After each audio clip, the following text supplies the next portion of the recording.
Bago nato mga igsuon ang pangutana sa uban no nga lisod ba daw mahimong Kristohanon.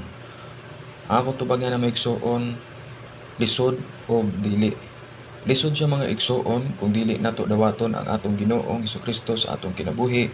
Lisod siya mga igsuon kung walay Ginoo sa atong kinabuhi, walay bala ang Espiritu sa atong kinabuhi mga igsuon, tungod kay nasayod ta nga ang dalan sa atong Ginoo lisod ug sigpit. Matod pa sa 7 Mateo 7 verse 14 mga igsuon nga ang dalan sa atong Ginoo o ang dalan sa kaluwasan mga igsuon sigpit ug jutay lamang ang nakakaplag niana.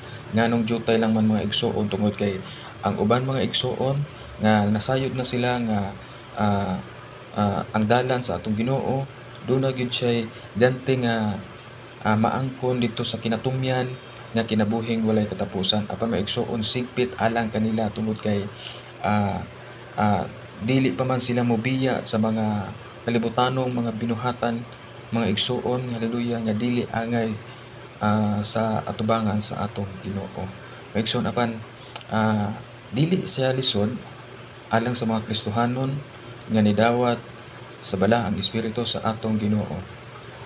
Dili siya lisod mga igsuon tungod kay matod pa sa atong Ginoo, dili nato kahadlukan ang mopatay sa atong lawas, dili kadtong makahimo pagpatay sa lawas ug kalag, mao lamang ang atong Ginoong Hesukristo. Masayod ta nga ang atong lawas maigsuon ini kalibutana mahanaw lamang kay gikan man kini sa abog ug kini mobalik sa abog.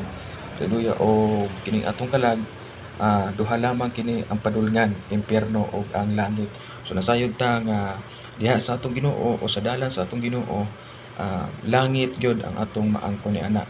No, kinabuhing walay katapusan gyud ang atong maangkon kay matod pa sa iyang saad John 3:16 mga igsuon, tungod sa dakong gugma sa atong buhi nga Dios sa kalibutan iyang gihatag ang iyang bugtong anak nga si bisan kinsa nga motuo mosalig kaniya dili mga laglag. So klaro kaayo mga igsuon, ang motuo mosalig sa atong Ginoo dili gyud mga laglag mga igsuon. No, mao na nga lisod siya para sa mga dili madinawaton sa atong Ginoo. Nakailang sila sa atong Ginoo pero ilang gibalibaran mga igsuon ang balaang Espiritu sa atong Ginoo. Nasayod ta nga ang tawo o ang kalag mga igsuon nga walay Ginoo wala usab nay gugma. Apan malipayon mga igsuon, haleluya, ang atong Ginoo nga sa mga kalag nga midawat sa balaang Espiritu o sa mga kalag mga igsuon nga mag-welcome sa atong Ginoo. Praise the Lord, tungod kay ang atong Ginoo mga igsuon, haleluya, nag-andam sa atong dapit dito sa langit. Amen.